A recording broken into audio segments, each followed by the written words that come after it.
welcome everyone to Cut the Curve, episode 11, where I interview moguls, mentors, and entrepreneurs. I'm Flip in Arizona the past 23 years, and today I wanted to welcome Kevin Ramirez out of Miami, Florida. Welcome, Kevin.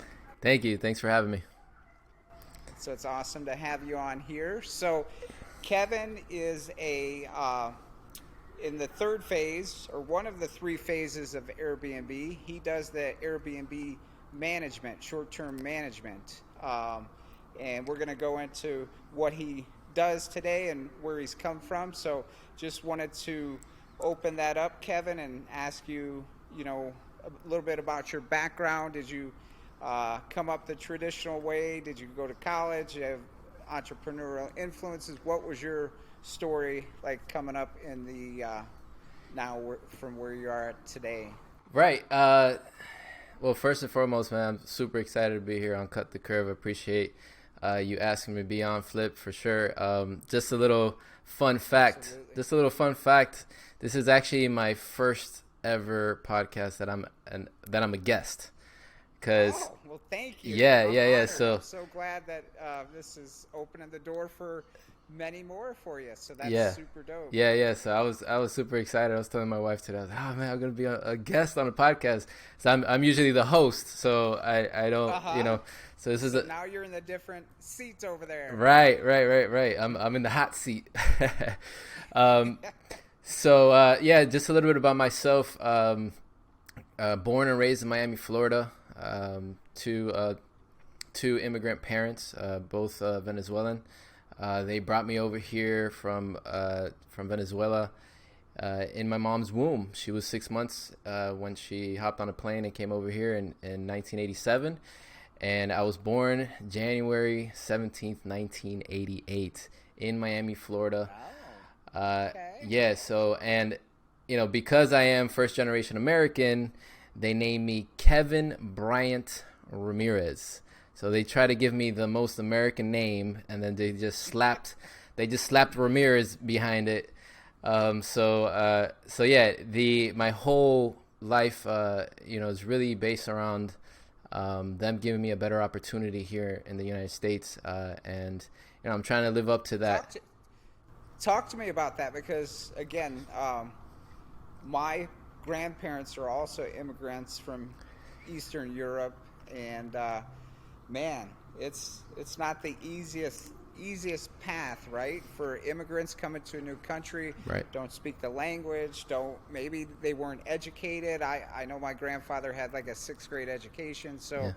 And at the end of his life, though, he was an entrepreneur, and he was very successful because the work ethic was there. So talk to me a little bit about that, because it's right. fairly fresh. I mean, that's not that long ago that your parents came over to the United States. Yeah. So, it was truly blessed. It was truly blessed to have the childhood that I had, because, I learned so much from my parents, and they were my dad was pretty well educated in his homeland, which is Venezuela. He even had a law degree, and he actually worked for the equivalent to the White House over there, and he was a director of personnel, which I think is like chief of staff, if I think that's the equivalent. At one point, for one of the campaigns that he had worked, so he was into politics and all that stuff, and country took a wrong turn, and that's why he ended up coming over here. But here, he couldn't use his law degree. He couldn't use all that experience that he had, so he had to start from scratch. All that education. Right, yeah. All the education. He had to start from scratch, and but here I think it's when he really took that entrepreneurial route, where he did everything here from from construction to painting houses to eventually he ended up in doing immigration services. So kind of in the same legal route. He was helping people basically get their papers for their green cards and things like that for immigration. And then he ended up doing that for 20 something on years. It was really, nice to see the importance that he put on his family. Once we were of age that we wanted to go and do certain activities, we want to play sports and stuff like that. My dad was always my baseball coach since I was little, and he had this rule that he would just work from 9 to 3, and after 3 o'clock it was the kids' time. So it was beautiful to see that. That must have been a real gift. Did you see that when you were a kid, Kevin? Because a lot of children don't have that from both parents working all the time, and then the kids are pretty much raised in daycare or with gymnastics coaches, whatever activities, so they don't see their parents but a few hours, and that's maybe to eat and go to sleep. Yeah. When you're a kid, it just seems normal to you. It just seems normal to you that your parents are always around. And then even, when those crazy adolescent years, you really don't appreciate it. But then you get to a certain point in your life, and for me it was around like the mid-20s where I looked back and I was like, wow, That's special. Yes, that is very special. And for me, Kevin, and for a lot of the viewers out there, real estate is that vehicle where you could say, hey, I'm only going to work till 3 today because I want to go coach my son. I want to go watch my daughter at her recital. I want to go volunteer in junior achievement or whatever. So that was a very conscious effort on my part because I wanted to do that when I had children. So that's one of the biggest reasons I got into real estate, because I saw that, you work hard at these hours, but then the most important thing once you have kids is being present for your children. So that's amazing that you had that gift from, an immigrant father who, how scary is it coming to another country where you don't know anything? Like that's a big accomplishment that he was able to work in something he loved and then also be there for his kids. So that's amazing. And again, that's why we've got to spread the word about the Airbnbs, the passive income. Like I know your wife recently quit her 9 to 5 to stay at home. I don't know if she's helping you in the business, but there's a lot of benefits of setting things up the right way and having that passive income. It was definitely like I said, a blessing to see that from my parents, and that was always our goal, my wife and I's goal from the start, and even me before I even met my wife, that was always my goal, to I really loved the entrepreneurial route that he took. It just called me, and I had a bunch of odd jobs. So you saw that example in the house, right? The entrepreneurial spirits, right? But not all people are fortunate to have that model in the home. Maybe their parents, worked the traditional 9 to 5 for 30 years. So it's just a difference. Right. And I think it's a big difference, right? It's a big difference. There's a big mind shift change that you need to have when you decide to go the entrepreneurial route. But I would say from my experience with my parents, it's just the why was very clear to me once I started searching this entrepreneurial route, because when I saw it in my dad and the time he spent with his kids, and when I started appreciating it, right, after 23, 24, I was like, whoa, like that's what I want for me and my wife and my future kids, right? Like that's what I want. That's amazing. Right. And to think that far in advance, I feel like we have to plan our lives, like design our lives. Right. Otherwise, someone else is going to design them for you. So exactly, you could either take two paths. You come up with a strategic plan and stick to it and just keep going, or you fall back into doing someone else's plan and making them rich. So for me, it was the other route where Yeah. I only had one way to go, and that was figure this out. Yeah. Yeah.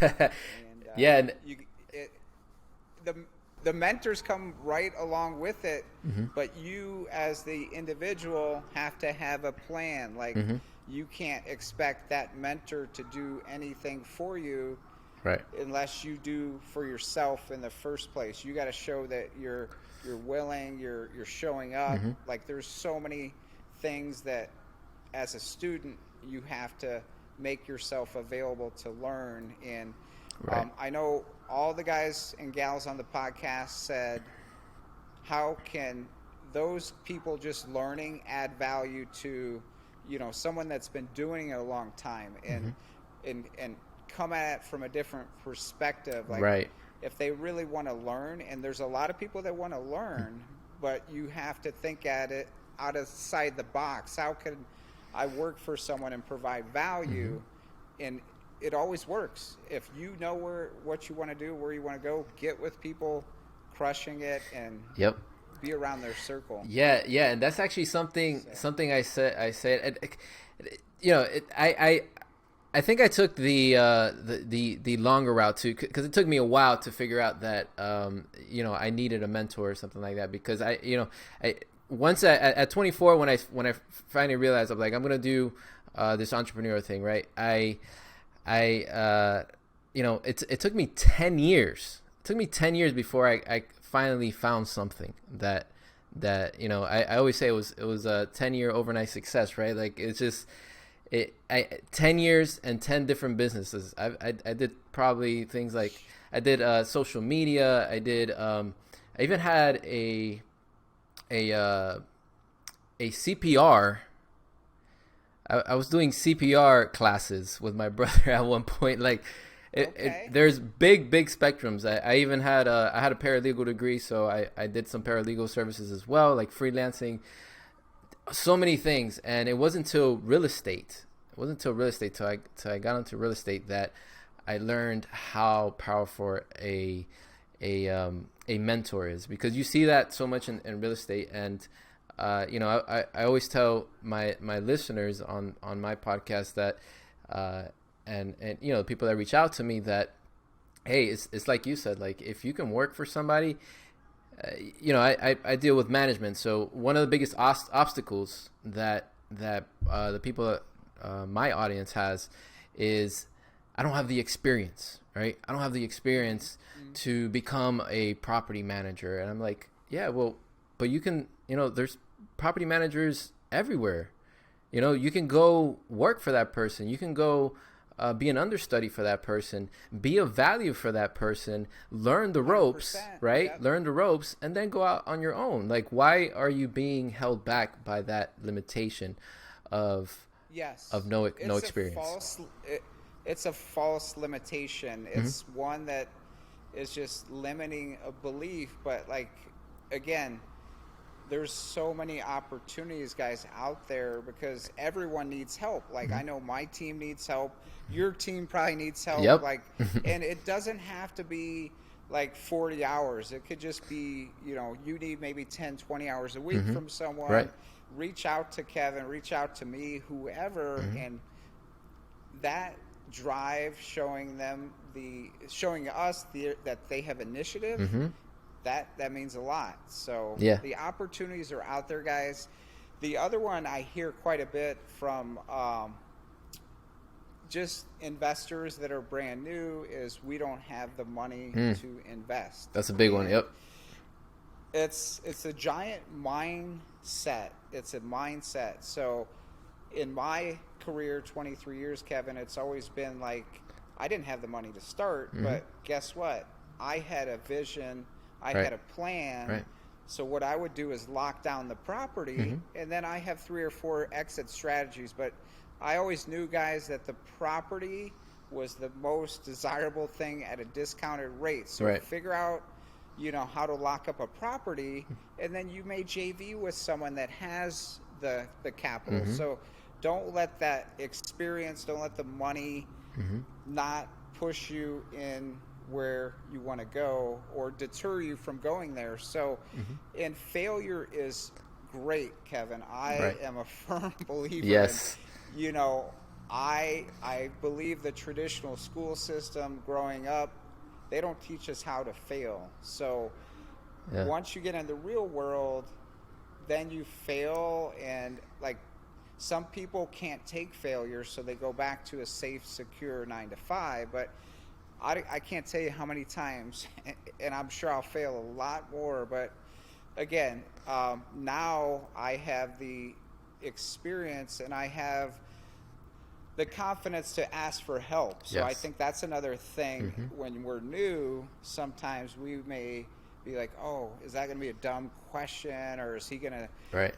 so we got to take our ego out of it, understand everyone starts from not knowing anything. So Yep. Yep. educate yourself, and there's so many ways to learn in this real estate business. And Yeah. like I said, failing, we have more. It's just that I would just look at as an experience. For example, the state real estate exam is not the easiest. So Yeah.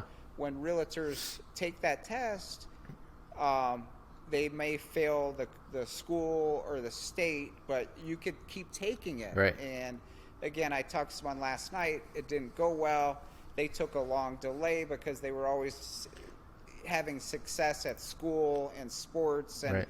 so once they got hit with that failure, they just stopped. And I was just trying to encourage you guys, encourage others, that if you really want it, Yes. failure is going to be part of our game. Yes. You hit it right on the nail. Are you a baseball fan, Flip? I collected a lot of baseball. I'm a sports fan. Okay. But basketball is my number one, but I do like the numbers. I'm a numbers guy. Yeah. I love basketball. That's what I watch. I don't watch much baseball, but I did play baseball since I was 4 years old. And one thing, if I can throw in a baseball reference here, because one thing that I learned from my time in baseball, I played about 20 years in baseball. Ended up playing high school and college, and baseball is one of the sports that you fail the most.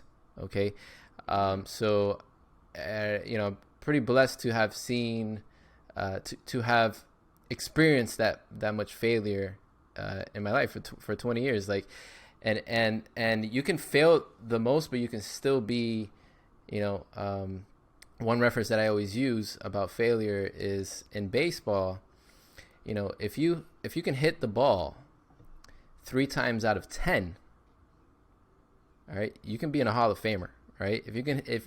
Yes, I was just thinking about that. 3 out of 10 makes you a 300 hitter. That's a 300 hitter. A 300 hitter is a Hall of Fame hitter, guys. It means that you're failing 7 times out of 10. But if you just hit those 3, you can be a Hall of Famer, and that's how I always think of failure. Like, that's a great analogy. Yeah, that's how I always think of failure, and now, I seek the failure. I want to fail fast, and I want to fail often, because that's how I grow. That's how I grow to the next level. That's great advice for people just getting in the game, because how are you going to learn? I've knocked on doors. I've got doors slammed in my face. Same. when I was selling photocopiers, guys, when I was selling photocopiers, everyone saw a photocopier salesman back in the day. So what I would do, Kevin, it wasn't about them telling me no. It was about how many business cards can I collect. So I made it a game between me and myself and the business cards. Like I didn't even know, like, that person, I was cordial, nice, but let me get your business card. Right. I knew it was a numbers game, just like baseball, just like whatever we do. Right. We got to keep at it, and I would say this, like, give yourself grace, though. Don't expect to learn the property management, learn the Airbnb business overnight. You need to give yourself ample time, whether it's a 6 month, a year, 2 years. It took me 2.5 years, and then I went full time into flipping. But I had to get a part time job and Yeah. just to pay the bills. So I mean, coming up, you got to do whatever it takes, guys. So Yeah.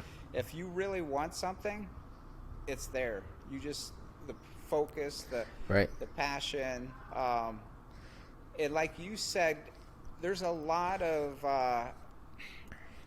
I guess the hard thing is I'm remembering back, like I was just trying to figure out something that would work for me as far as the lifestyle I wanted. Right. And real estate happened to afford that. But there's other things obviously out there that will bring you passive income and travel and all that. But again, you have to go out and do that and give yourself time. Don't get in and Right. oh, I see these guys making X amount on Yeah. Instagram. Well, I'm Yeah. sure they worked and worked because Right.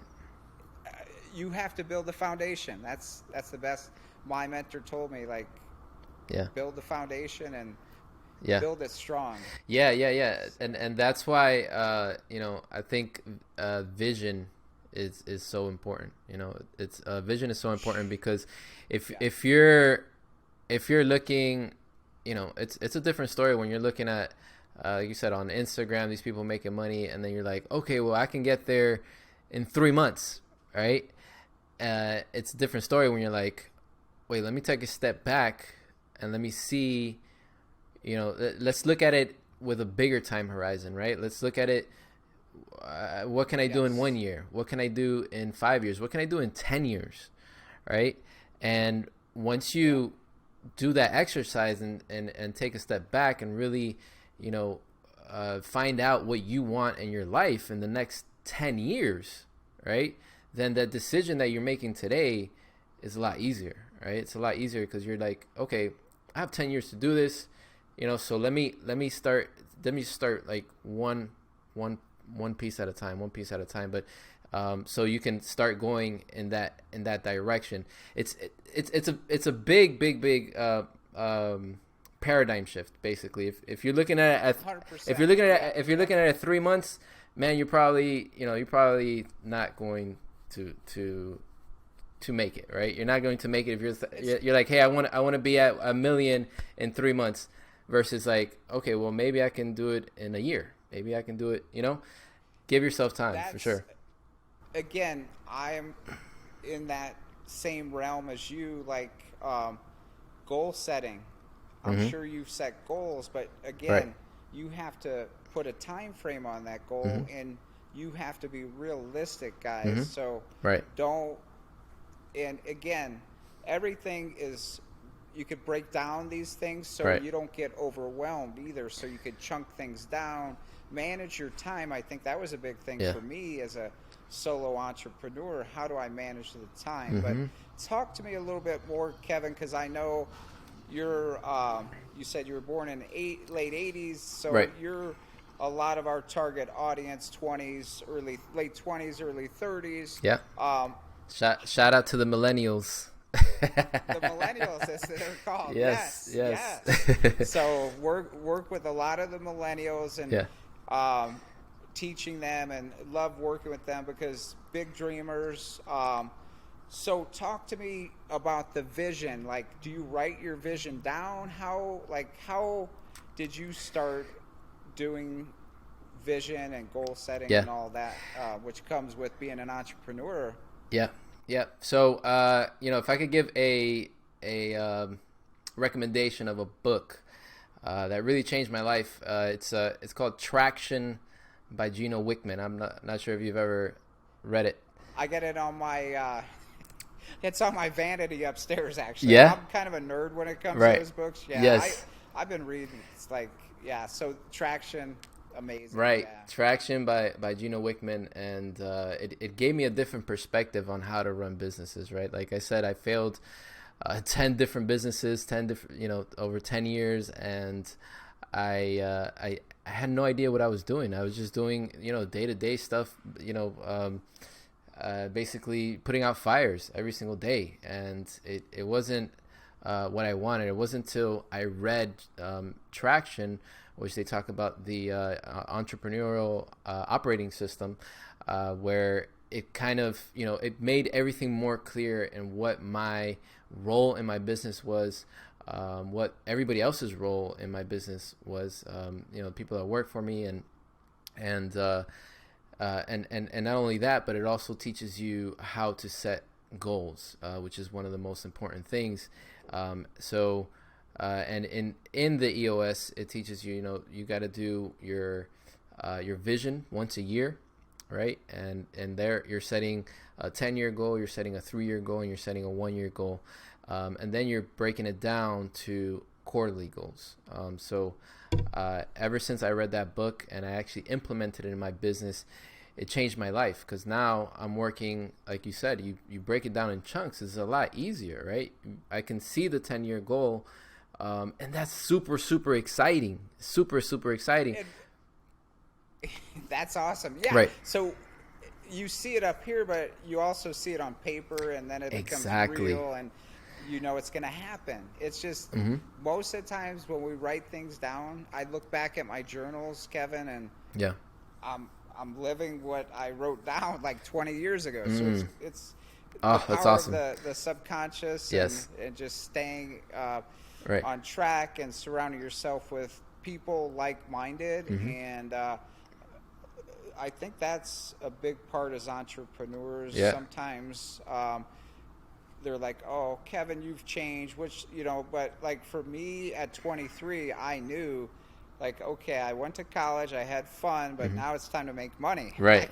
Yeah. So a lot of people that were still doing the same thing, we kind of cut ties, because I was all about like securing the bag, basically the money, so I could have a family and support a family. That was a very important thing in my life. And right. So yeah, there's same here. I had to on my journey, I've had acquaintances and friends come and go as well, because and it's not because that's great, right. It's not because you learn from each experience, right, and it's not because they were that I didn't like them, that we had a fight or anything like that. It's just you have to surround yourself with people that are going to support you, people that are like-minded, people that are going in that same direction as you, because if you don't, then you kind of get sucked into another world that you probably don't want to be in, right? And I just think for me, you start talking about low energy vibrational things. 100%. 100%.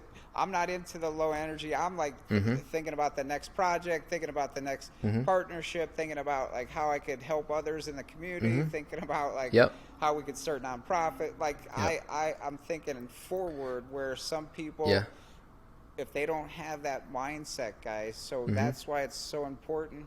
Turn off that TV. Yeah. If you come over, YouTube is playing like I'm wealthy, all these affirmations. That's awesome. I got all the TVs turned on to like affirmations, guys, that even now, like, and I got a far way to go. So like, if you're not always stretching, that's you stagnate. Yeah. It's stagnation, and then that's when things set in. So you just like when you're lifting weights, you're growing, stretching, breaking the muscle down, and rebuilding. And same way as our business models, where I don't want to ever, like, when you build it, you're in it, but my goal is to eventually not be in the day-to-day stuff, where it could just run like the wheel, and I could be in Hawaii like I was, or California. And that's the blessing. We'll go into talking more about your journey as far as your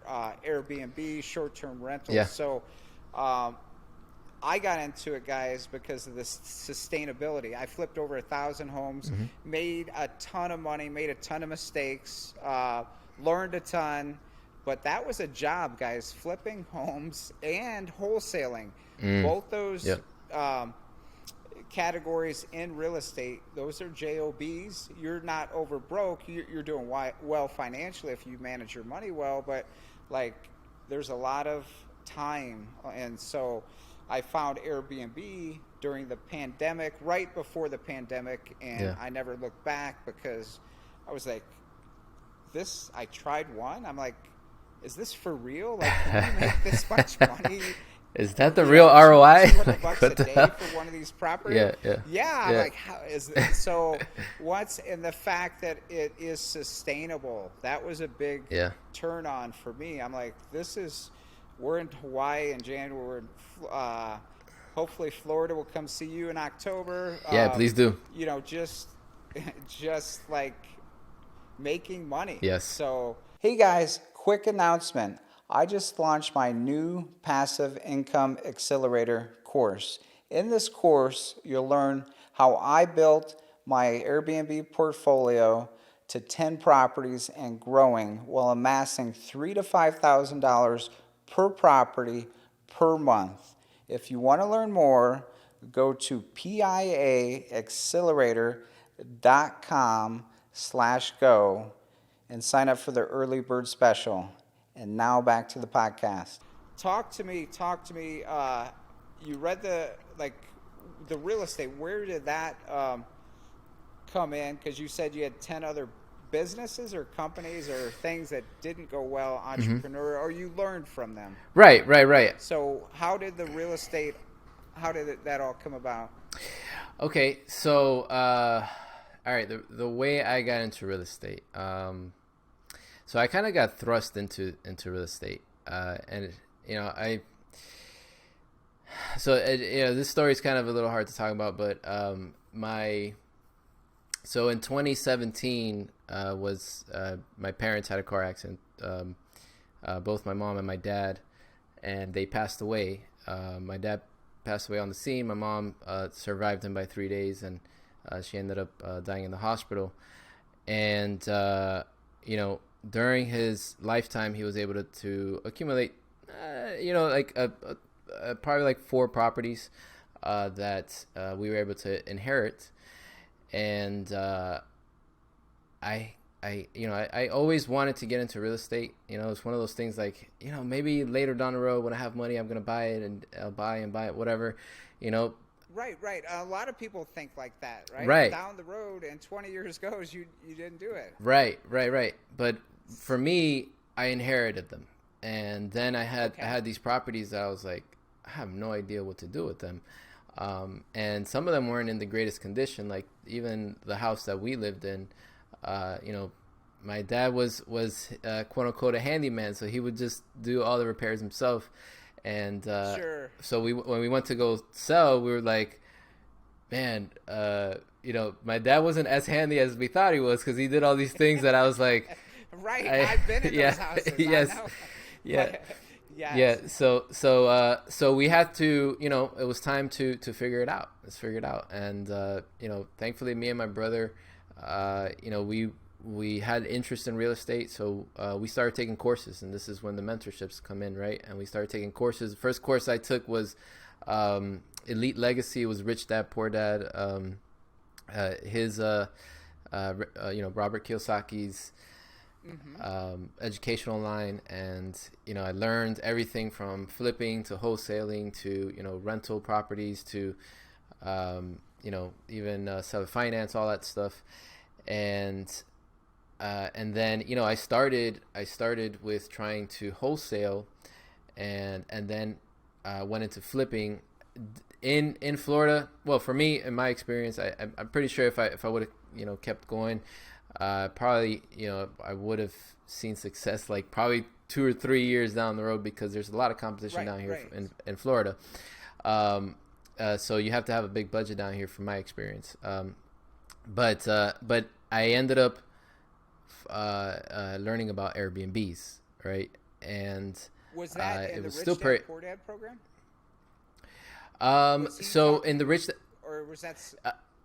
Go ahead. No, it was just starting to come into to Rich Dad. Right. This was in early 2018. So they were talking about like, oh, we're gonna start a short-term rental course if you guys want to join up. They were trying to see the traction of how many people wanted to actually learn about it. So, but I ended up buying a separate course, and I bought the B&B formula.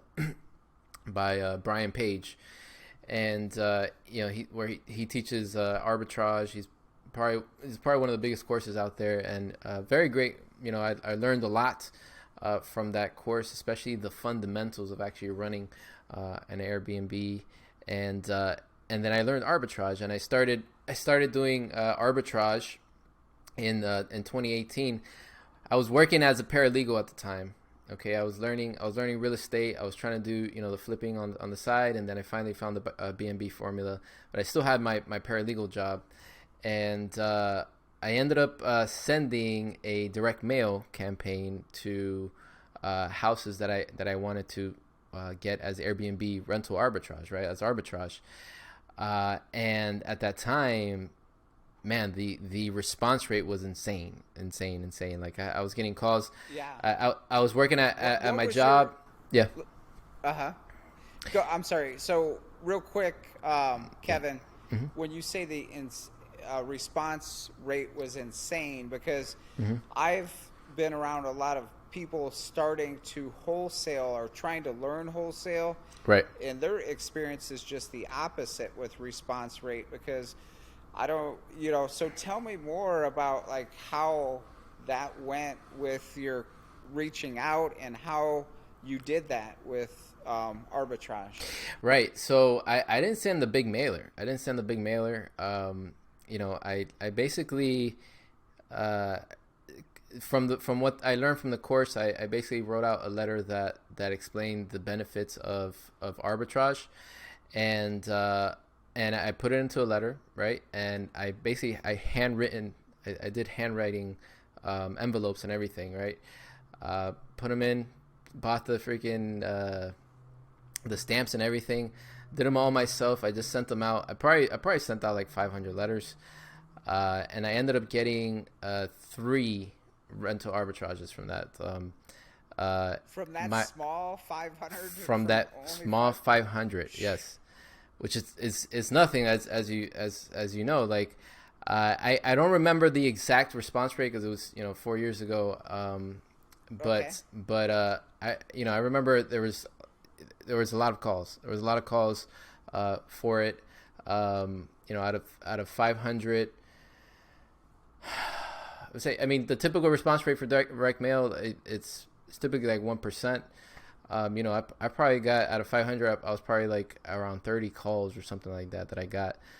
So I was higher. I was closer to 3 to 5%. So which is it's not. That was your first it's pretty campaign? hard. That was my first campaign. My first and wow. my first my first and only campaign for rental arbitrage. Because then so my story was that I got these 3 like right off the bat, and I was like, now I'm in a paralegal job, right?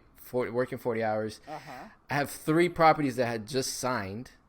They're empty properties, so now I have to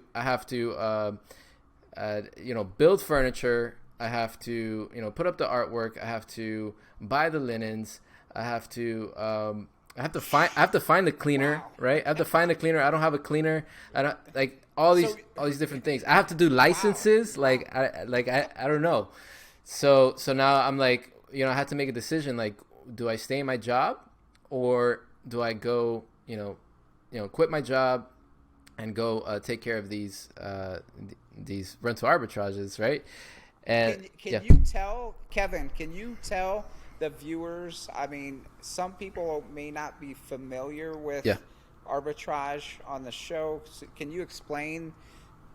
Obviously the first thing you could get in and own your own Airbnb or short term, but the second thing is the arbitrage model. And can you explain that a little bit in layman's terms, how that works? Sure. Yeah. I always say in Airbnb, there's 3 ways to get to get a listing. Is number 1 is owning, number 2 is arbitrage, and number 3 is management.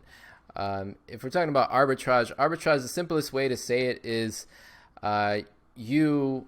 it's when you rent a property from an owner, right? And ask them if it's okay for you to run an Airbnb from that property. Okay, so I would never do an arbitrage without having permission from the owner. and also put it in your lease. We would do an addendum to our lease where it says, the owner is okay with us doing a short-term rental.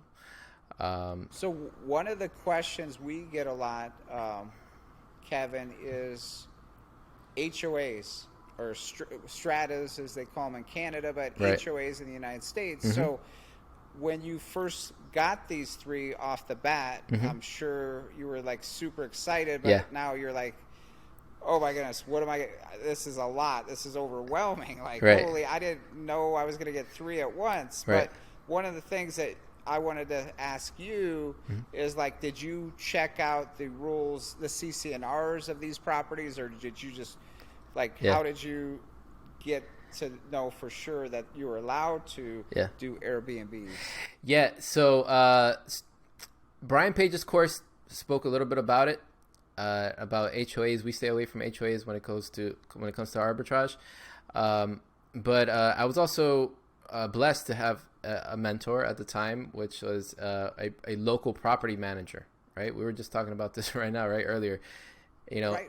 I was able to meet a local property manager at a local meetup, a networking event, and we hit it off. And he liked my vibe, I liked his vibe, and we just keep talking Airbnb all the time, right? And then he was gracious enough to teach me, right? To teach me, and I would call him and say, hey, before I sent my mailer out, I asked him, like, what should I be looking at? What criteria should I be looking for, right? When I make my list and my direct mail list and all that stuff.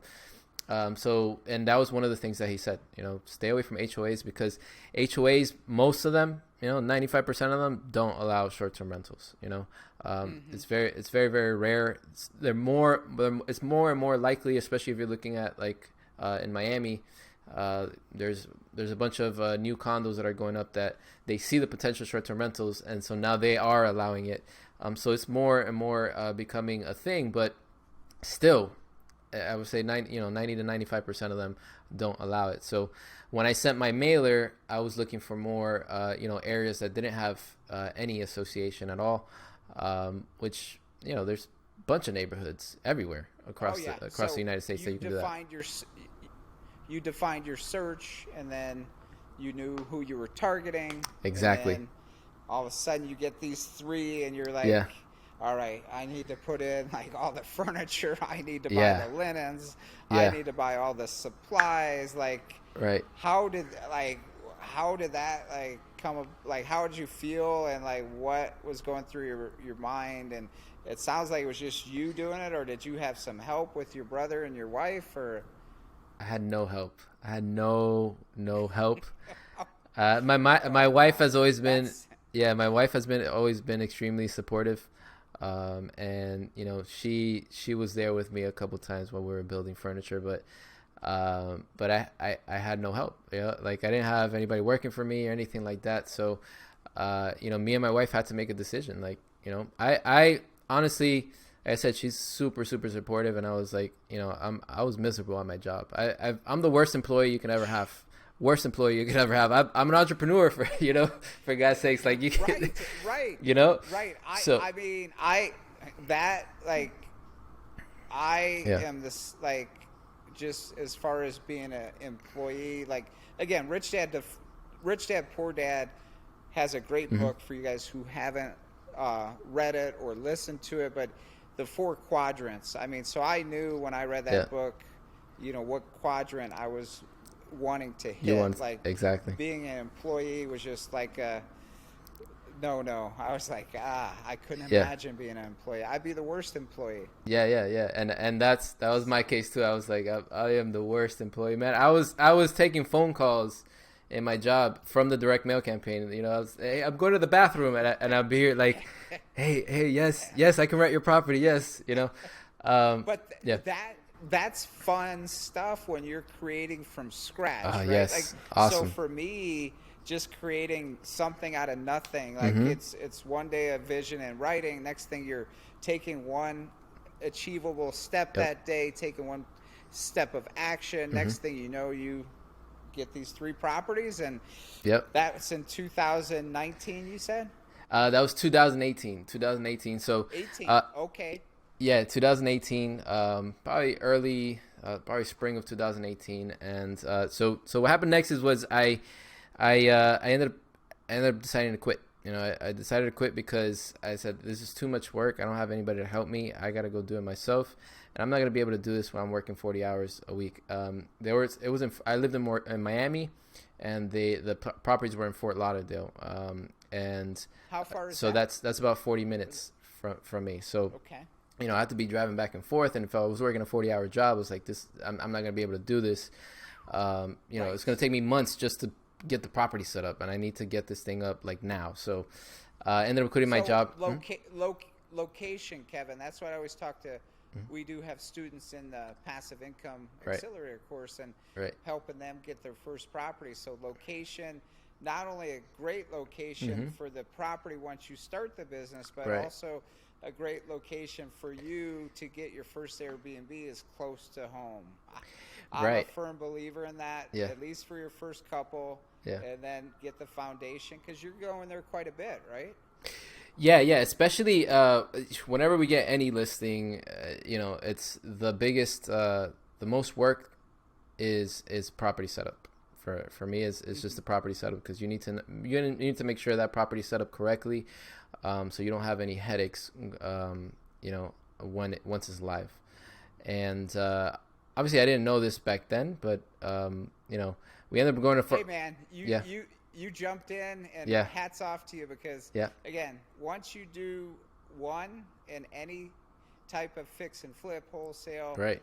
I mean, you did 3 off the bat, so I'm sure Yeah. the Yeah. opportunity just opened up. Yeah. So Yeah. And we did those 3, but after I quit, we actually got we got 2 more after that. okay. And this was within like a 2 month span. Wow. So I had just finished setting up the 3, and then I got 2 more out of referrals, right? Because a couple people heard about what I was doing, and they hit me up, right? They said, hey, I'll rent my property to you. I was like, okay, let's do it. So I ended up getting 2 more, and so at that point we had 5, and it was probably the hardest 2 months of my career, because I had no idea what I was doing, and I had just dove in. Thankfully, I had the property manager. I think I got annoying to him because I just kept calling him like, hey, how to do this, how do I do that? Mentorship, thankfully he was gracious enough. And then right.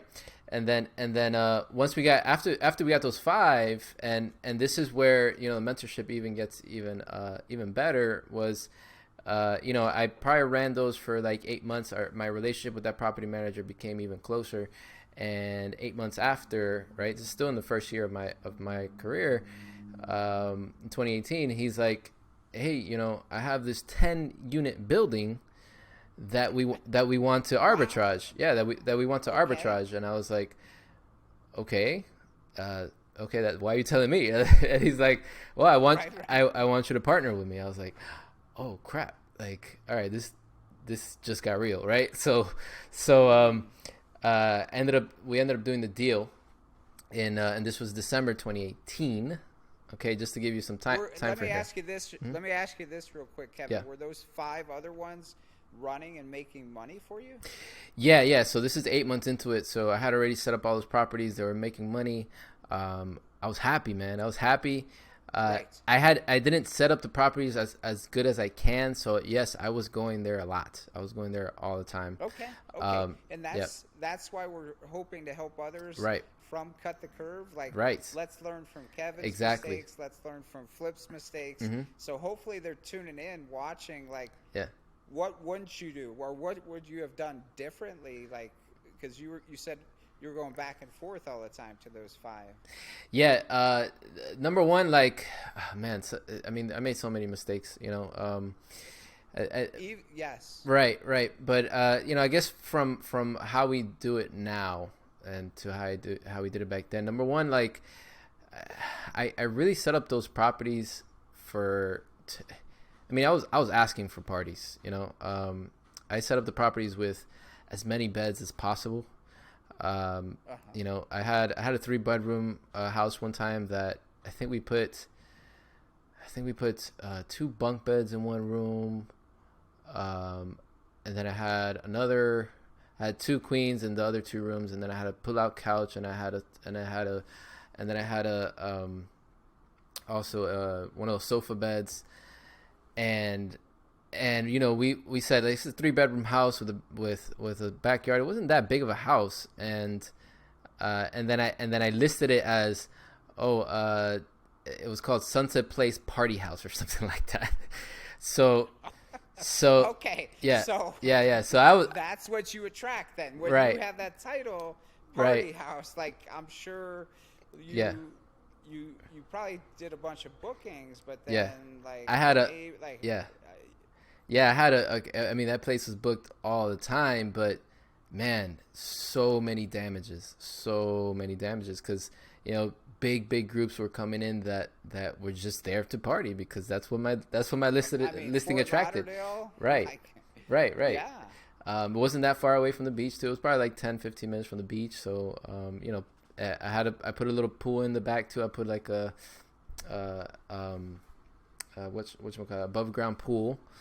And Okay. so it was very nice. You know, I did it nice, and but people came there to party. You know, yeah. So I didn't do that. Now we try to minimize the amount of guests. And another thing that we didn't do was, we didn't have the correct amount of linens at the time. So always, like, people were asking me for more linens, or I had to buy new linens because ones got damaged and stuff like that. So that's one thing that I didn't do correctly. And then I didn't have a great cleaner. You know, I didn't have a great cleaner. That I think That's big. that's That's a big one. yeah, There. yeah. Yeah. That's one of the biggest ones that I did. It took me a long time to find a good cleaner, because And they're your eyes and here's ears. what Yep. I would say. Mhm. Yeah, that's what I was just going to say, Kevin. Eyes and ears. You're traveling with your family. You're out of country or whatever, so Right. you really need them to be diligent, thorough in what they see, what they report back to you. But here's the thing. I went through like 3 cleaning crews, and I try to always give them the benefit of the doubt. But again, it has to be high level. It has to be done on time. Right. So all these things, guys, have to be met. So you may go through a few before you find the gem. And we have a group that's been with us for over a year now, and like, Yeah. you know, they're amazing. So Yeah. that's an important part of your team. Same with the handyman. So Right. what I'm hearing you say, Kevin, is you didn't really have the systems in place. 100%. You grew too fast with the arbitrage, because Right. it sounds like it's pretty easy to grow fast with arbitrage. Yeah. It's even still to this day, Flip. Like, we have Airbnb's still on its baby stages, man. We're only on our 14th Yes, year. totally. Only on our 14th year. Infancy stages. And you know, what I'm telling people right now is, like, if you're looking to get into Airbnb, you need to start now, because right now is the land grab. Okay, right now is the land Yes. grab. Right now is when Yes. everybody's trying to get these things. So And you don't want to look back, guys, and say, I wish I would have, or I Right. should have, or Right. is the market going to fall off the planet? Like, we're hearing a lot of, understanding the market is important, but like, you can't wait, guys. It's not like, if rentals are going to always be good we have a shortage of housing, Right. affordable housing. The rental market is, there's not enough buildings right now to support all the tenants. Right. So you're doing a great service to yourself, guys, if you get in now, because who knows what's going to happen in 2-5 years. Capitalize on the market now. Right. Get one, though. I'd say get one instead of 5 or 3 Yes. at a time, like Kevin did, Yeah. unless you have like the bandwidth, because again, Yeah. you were probably pulling your hair out and very stressed. Yeah, And yeah, because once you get to that point, it's like when you grow too fast and you don't have your systems down, then in the back of my mind, I was like, I need to build my systems, but I didn't have the time. I didn't have the time to do it. right, because you're in the Because business. I'm in the And you're business. not working on the business. You're in the day-to-day grind. So Right. I had that all the time with fix and flips. Like that's why I turned to Airbnb, built the systems now, understood how to build them, and Yeah. took time to build them right by where I live in the state of Arizona. But guess what? We're ready to go to other states, but I didn't want to expand too fast. Mm-hmm. I hear it all the time from a lot of experts in the space is like we grew way, especially with property management with Mm-hmm. Airbnb. Right. We grew in all these different states, Mm-hmm. but we couldn't service all these clients. And, Yeah. word of mouth, Right. ratings mean a lot, guys. So Mm-hmm. just, pace yourself, make Right. sure the first one is top notch. You get a mentor. You follow Mm-hmm. myself, follow Kevin, anyone online that's doing YouTube, Yes. Airbnb. Yeah. Because there are strategies that are taught, but again, guys, you have to do it. We're not going to be saying, hey, Bob, wake up. It's time to go make some phone calls and do some mailers. So Right. arbitrage works, and Yeah. the systems have to be in place to get there. So Yeah. from that, obviously, we had the pandemic. Mm-hmm. You had that 10-unit apartment building Right. you took down. So now you are part of 15 properties during the pandemic. Oh my God. Yes. So, right. This is where it gets interesting. Like December, we took down the 10 unit, right? And, by January, we had about 9 units up. We were still working on one more. Had an amazing January 2019. Had an amazing February 2019. The numbers were looking amazing. And we were just, on a high. And then, Right. I'm sure you're making printing money. Right. Our occupancy rates at 95% because that during those time, our high season is from January to about May here. Okay. So January, February, we're in high season. We're making loads of cash. 95%. Yeah, Wow. yeah, 95%. We obviously had our property manager had been doing it for the property manager mentor. He had been doing it for a while, so he had systems to book it and all this stuff. So we were doing great, and then March came, and COVID happened. So we went from 95% to 0%. Virtually, it was literally 3 days, Flip. 3 days, okay? Because everybody remembers, whoever was an Airbnb at that time remembers that email, the infamous email that Airbnb sent, and they said anybody who has a reservation can cancel with no penalty. Yes. Yeah. And I at that time only had one Airbnb, but I was in escrow for another 5. And Yeah. obviously when March hit, it's like, Yeah. and guys, that was like the financial collapse of 2000, not as bad as 2008, 2009, Right. because the economy shut down for like 3 years after that. Right. But again, there was a lot of unknowns Yes. with that situation. Right. Thankfully for our property that we have and had at that time by Sky Harbor Phoenix Airport, we got a lot of traveling nurses. Like Wow. we were, Yeah. I mean, they were booking 3 months and they were paying high dollars. So I really didn't see Yeah. that like you saw where it went to 0, because you were catering to more travelers, Yeah. partiers, stuff of that nature. Right. sounds like. Right. We were doing more traveling. We were doing, I think our minimum nightly at that time was like one night, so we were doing like as high turnover rate just for travelers coming into Florida. And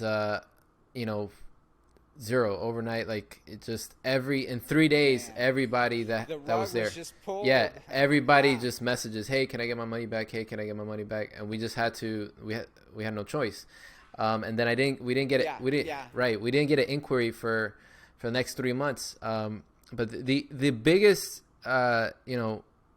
mistake that I made at that time was that I over leveraged myself.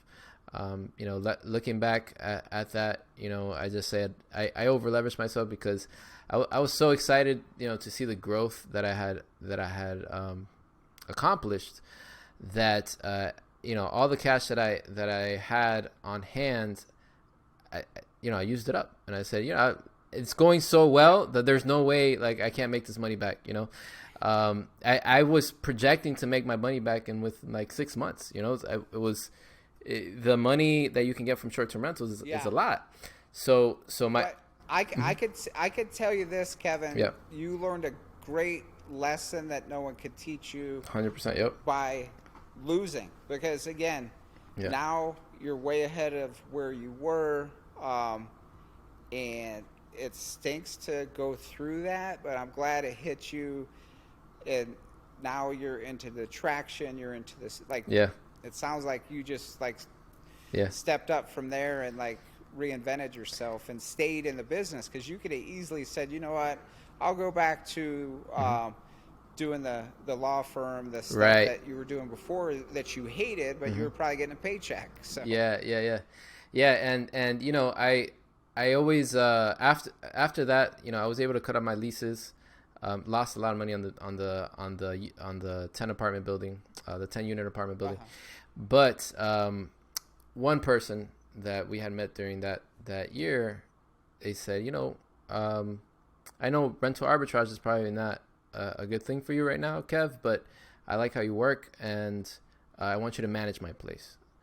And I had never done management. I didn't even, well, I knew that there was a property manager, and I had learned a little bit about, how he was getting deals, but I had this limitation of my mind. I was like, I didn't have the experience to do management at that time. Right. But now I had gone through, a year of doing the rental arbitrage. I was like, okay, I'm feeling more confident. Let's do it. So I took this one management contract and started doing during the time, since I didn't know short-term rentals was how it was going to keep going, or how fast it was going to come back. I predicted this thing. Like, I knew COVID was going to be around for a while, so I was like, man, I don't even know if people are going to be traveling. So I ended up partnering in mobile home flips for a year with some partners, that, we just doing flips. We put some money in and we started doing flips, and we were getting cash like that. But I kept looking at this little one unit that I was managing, and the numbers are just great. It was insane. Even this was probably July or August of 2019 when it started to pick back up, which was super fast. Like I thought it was going to take forever. And right, and but as we know now, like, Airbnb did very well during COVID, and I kept seeing this one unit doing great, and then we so last year, 2020, I told my wife, like, hey, this unit is doing amazing, like, we need more of these, right? And we need some cash flow. We're doing the flips, which, like, it's like you said, it's a job. And you're always looking for that next deal, We're like, well, we need something that's more stable, passive income, basically, and recurring income that just comes in every single month. So we decided to grow our management business, and we went from last year in July was when we decided, right after the second quarter. And we said, let's actually go for more management contracts. We went from 1 to 9 units. We ended the year with 9 units last year. Awesome.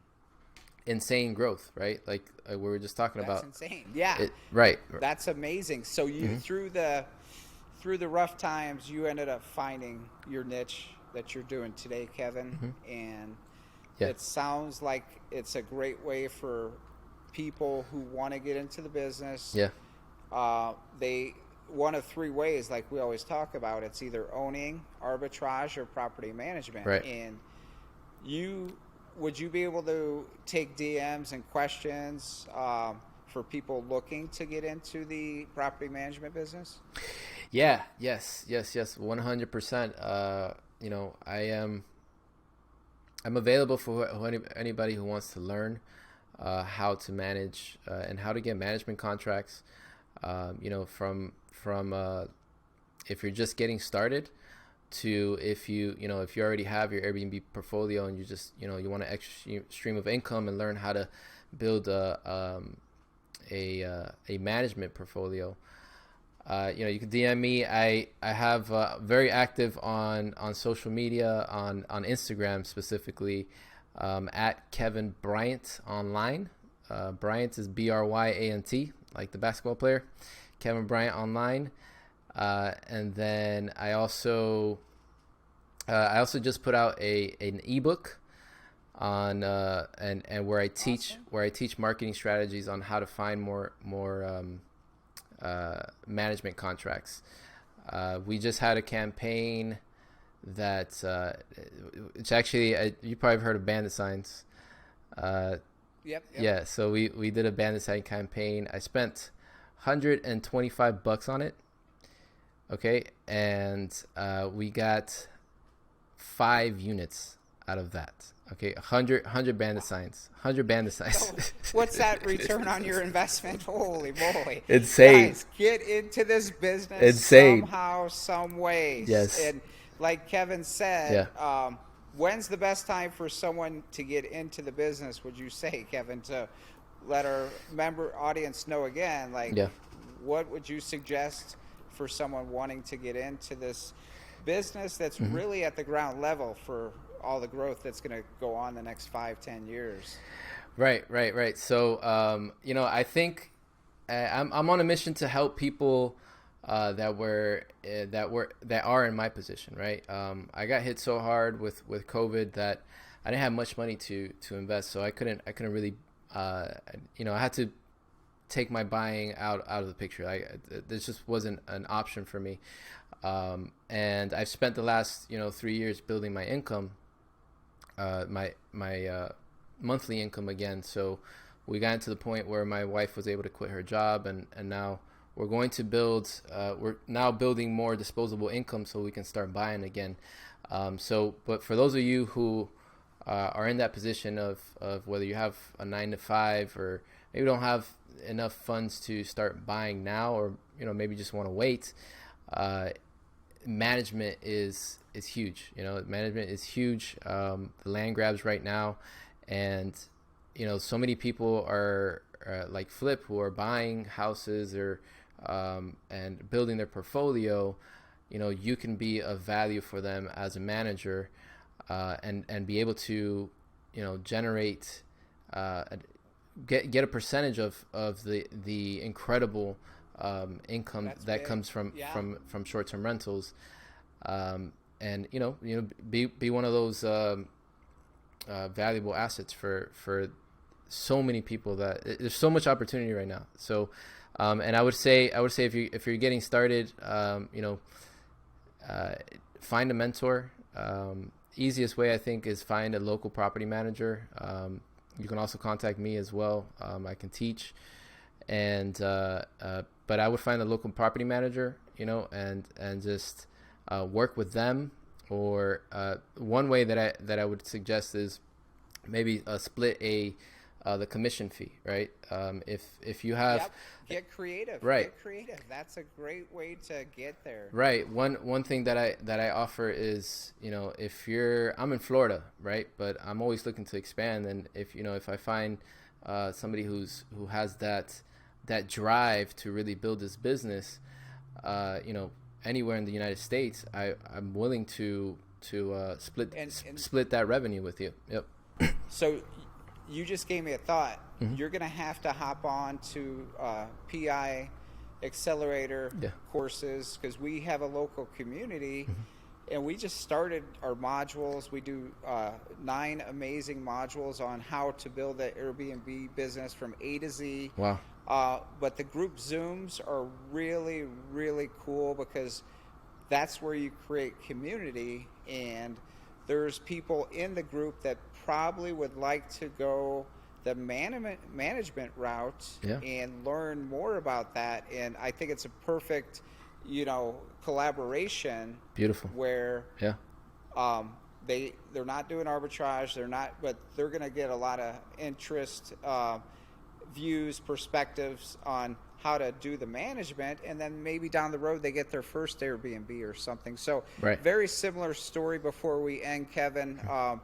2008, 2009, I had been in real estate for years, was making a lot of money. Market went down. I'm like, what am I going to do? This is all I know how to do is flip homes the last 15 years or whatever, 10. So I was fortunate enough to meet 2 women from Canada who I had wholesaled some properties to in Arizona, and they actually were teaching Rich Dad Poor. It wasn't Rich Dad Poor Dad at the time, but he's since bought them out. Wow. And they were teaching Canadians how to invest in the United States. So I was the boots on the ground in Arizona. So I taught a lot of Canadians because, again, I'd lost everything, and I wanted to stay in the business, but it took me 3 years to finally be able to do my own fix and flip because I had to JV, I had to grow my business. I had to pivot, though, into helping them find deals and source deals. So, guys, that's the amazing thing with real estate. You could always pivot, you learn, and you grow. So it's been a great ride, and learning now from new generation like Kevin and the millennials out there, and you're always adapting. Like I didn't meet anyone, like I knew everyone in Arizona, but then finally Pace Morby, he's big out here in Arizona. We're having lunch. He's like, Flip, you know everyone in Arizona, but you don't know anyone. I'm like, what do you mean? He's like, you got to get on social media. So shout out to him. That's when I got on Instagram and I met yourself. I met great people from all over the country. So guys, get on Instagram, check it out. Get on YouTube, watch videos. It's a different world out there, but it's a fast-moving world, and there's so many different ways in real estate to make money. Yes. And I just love it. I'm sure you're going to love it as you grow the business. But I really enjoyed having you, Kevin. Is there anything in parting that you'd like to share with our Cut the Curve audience and let them know? Anything else? Yeah. It's just it's like you said, real estate has so many ways to make money. As long as you can get a little bit creative, like I said, you can partner with people, and like you Flip say all the time, if you're of value to that person, then you're able to win in this business, right? And it's really about learning from other people that have already been to that. Been to where you want to get to, and because 100%. Because there is no real estate university or anything like that. It's really a school of hard knocks, man. You got to get in there and throw yourself into the fire, and that's how you learn, man. So, and if anybody wants to learn, love that.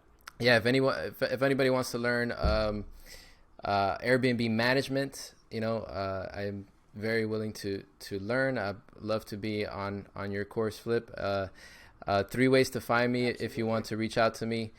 Again, Instagram at Kevin Bryant Online.